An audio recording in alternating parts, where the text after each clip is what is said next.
Welcome back once again. आज हम अपने इस वीडियो में करेंगे class third English the English channel book का chapter 9 a carpet of crackers. इस वीडियो में हम इसका हिंदी एक्सप्लेनेशन देखेंगे और इसके क्वेश्चन आंसर्स का लिंक आपको डिस्क्रिप्शन में मिल जाएगा। So this story is about city. Let's start. Living in a city has its own benefits and so does living in a village. तो शहर में रहने के अपने ही फायदे हैं और गांव में रहने के भी।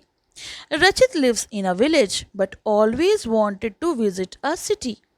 रचित गांव में रहता है लेकिन वो हमेशा शहर जाने का सपना देखता है। वो चाहता है कि वो शहर जाए। Let's read the story and find out what happened after he finally got there. तो आइए कहानी पढ़ें और जानें कि आखिरकार उसके वहां पहुंचने के बाद क्या हुआ। जब वो शहर पहुंच गया तो उसके साथ क्या हुआ। Rachit lives with his family in a village close to a small town. Rachit अपने परिवार के साथ एक छोटे शहर के पास एक गांव में रहता है। His family enjoys the clean quite surrounding. Surrounding यानी जो चारों तरफ का वातावरण होता है। और वो अपने परिवार के साथ एक साफ सुथरी शांत जगह पर रहता है और उसे इंजॉय करता है। One day, the family got a letter from Uncle Pritpal, his father's brother. एक दिन उस परिवार को एक पत्र मिलता है जो अंकल प्रितपाल द्वारा लिखा गया है, जो कि उसके पापा के भाई हैं, यानी उसके चाचा हैं। It was an invitation to attend a wedding. और ये पत्र क्या है? ये पत्र एक शादी में शामिल होने के लिए निमंत्रण है, यानी इनविटेशन है, जो कि किसी की शादी है और उन सबको वहाँ पे बुलाया गया है। Come and spend some time with us, he road.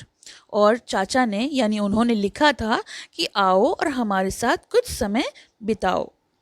रचित वॉज एक्साइटेड। रचित बहुत ही ज़्यादा उत्साहित था क्योंकि वो तो शहर जाना चाहता था। He heard that Kolkata was a very big city. उसने सुना था कि कोलकाता बहुत बड़ा शहर है। It had lots of cars and big buses on the streets. उसने ये भी सुना था कि इनकी सड़कों पर यानी शहर में सड़कों पर बहुत सारी कारें और बड़ी बड़ी बसें होती हैं। It had lot of cars. The streets were very broad, not like the narrow ones he saw in the town. सड़कें भी बहुत चौड़ी थीं, उनकी सकरी सड़कों की तरह नहीं जो उसने अपने कस्बे में देखी थीं, अपने गांव में देखी थीं। The houses too were big in Kolkata. Kolkata में घर भी बहुत बड़े थे। There were many tall buildings in the city. साथ ही साथ नगर में अनेक अनेक ऊंची ऊंची इमारतें थीं। वहाँ की बिल्डिंग्स भी बहुत बड़ी थीं। Will we go by train papa? Rachit asked his father. रचित ने अपने पिताजी से पूछा, क्या हम ट्रेन से जाएंगे पिताजी? हाँ, वी विल। और उन्होंने उत्तर दिया, हाँ हम जाएंगे और ट्रेन से जाएंगे। Kolkata is far away, his father said. उनके पिता ने उत्तर दिया कि हाँ हम जाएंगे और ट्रेन से जाएंगे कोलकाता, क्योंकि कोलकाता काफ़ी दूर है। Rachit loved to go on a train. Rachit को ट्रेन में जाना बहुत पसंद है, इसीलिए वो बहुत खुश था। There were many new things to see at the station. People selling and buying things, people shouting and pushing, carrying bags of all kinds.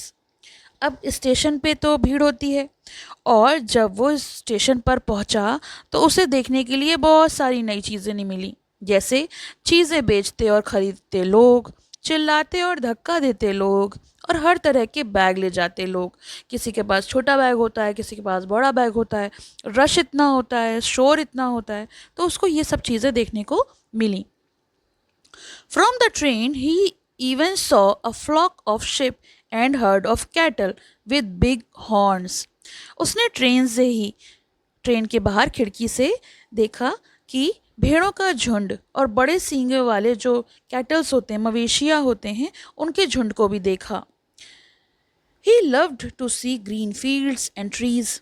और साथ ही साथ उसको जो बड़े हरे मैदान और पेड़ देखने को मिले वो भी उसे देखना बहुत पसंद था और वो उसे देखकर काफ़ी खुश था।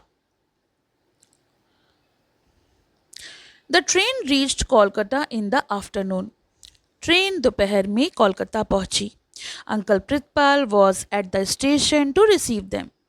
अंकल प्रितपाल स्टेशन पर मौजूद थे उनको रिसीव करने के लिए, क्योंकि वो लोग पहली बार आए थे या फिर बहुत दिनों बाद आए थे, पर स्टेशन पर लेने के लिए कोई तो आता, तो अंकल प्रितपाल जो हैं वो वहाँ पर पहले से उन्हें ले जाने के लिए मौजूद थे। On the way to the house Rachit saw so many cars, buses, trams and auto rickshaw.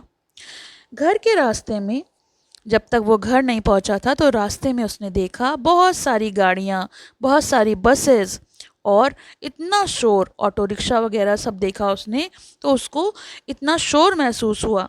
इतना शोर कभी उसने अपने गांव में महसूस नहीं किया था। And what a noise they made, टिंग टिंग टिंग टिंग, beep beep, Hong Hong, means की जितने भी हॉर्न थे उस तरह की आवाज़ें उसे सुनने को मिल रही थी। लेकिन ये सब उसे पसंद नहीं आया था। Rachit did not like the noise, उसको ये शोर पसंद नहीं आया।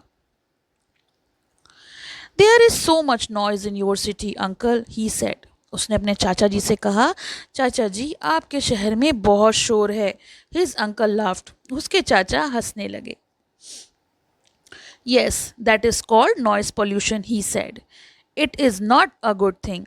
उसने कहा हाँ, ये ध्वनि प्रदूषण कहा जाता है और ये अच्छी बात नहीं है। Rachit from a distance saw that his uncle's house was decorated with flowers and light. तो शादी का घर था, तो रचित ने दूर से देखा कि उसके चाचा का घर फूलों से और रोशनी से सजाया गया था। इट लुक्ड वेरी प्रिटी, और वो बहुत सुंदर लग रहा था। He could even here loud music from the balcony of the house.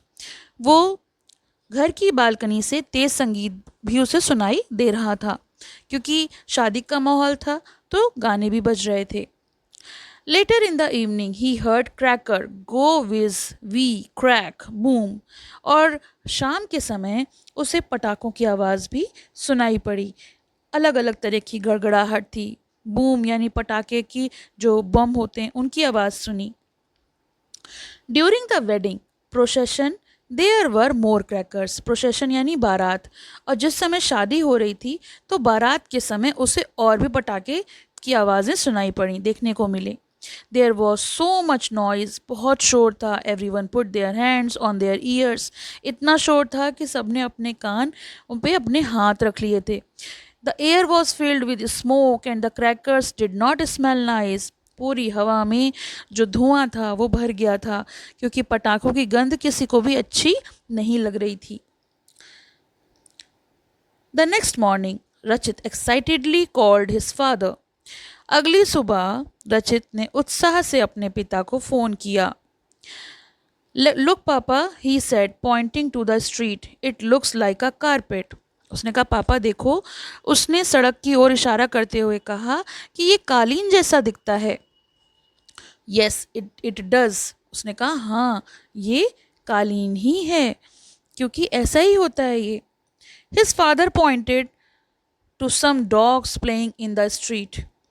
उसके पिता ने उसको गली में खेल रहे कुत्तों की ओर इशारा करते हुए दिखाया। Those crackers and the noise frightened them yesterday, क्योंकि जो कल पटाखे छूटे थे उसकी आवाज़ ने इन्हें डरा दिया है। They are happy now, he said, और अब वो खुश लग रहे हैं, अब ऐसा लग रहा है कि हाँ वो अब खुश हैं, उन्होंने कहा। अ फ्यू डेज लेटर रचित वॉज बैक होम।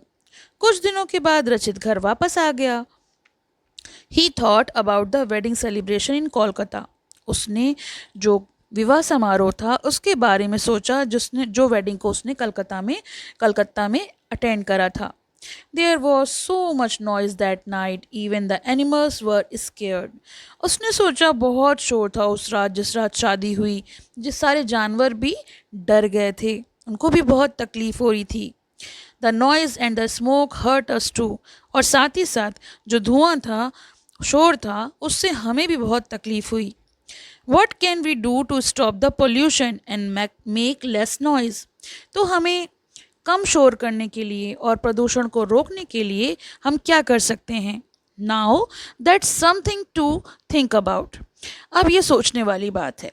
तो ये तो स्टोरी का एक्सप्लेनेशन है। साथ ही साथ इसका मॉरल ये है कि हाँ, गांव में बहुत शांति का वातावरण होता है, पोल्यूशन नहीं होता है, जबकि शहरों में बहुत ज़्यादा प्रदूषण होता है जिससे बहुत सारी बीमारियां भी होती हैं। इसको रोकने के लिए, इसे कम करने के लिए हमें इस पर सोचना ज़रूरी है। तो ये तो हुआ हिंदी एक्सप्लेनेशन। इसके क्वेश्चन आंसर्स का लिंक अभी आपको डिस्क्रिप्शन में मिल जाएगा, तो आप वहाँ से उसे देख सकते हैं। साथ ही साथ इस बुक के यानी क्लास 3rd के इंग्लिश की प्लेलिस्ट लिंक भी होगी, तो आप उससे बाकी चैप्टर्स भी देख सकते हैं। आपको ये वीडियो कैसा लगा ये मुझे कमेंट बॉक्स में लिख कर बताएं। पसंद आए तो लाइक करें, शेयर करें और चैनल को सब्सक्राइब कर लें। बेल आइकन को प्रेस करना नहीं भूलें, जिससे कि आपको आने वाली वीडियोज़ की न्यू अपडेट्स मिल सकें। I hope you like it. Thank you for watching. Have a nice. पसंद आया हो तो लाइक करें, शेयर करें और चैनल को सब्सक्राइब करें।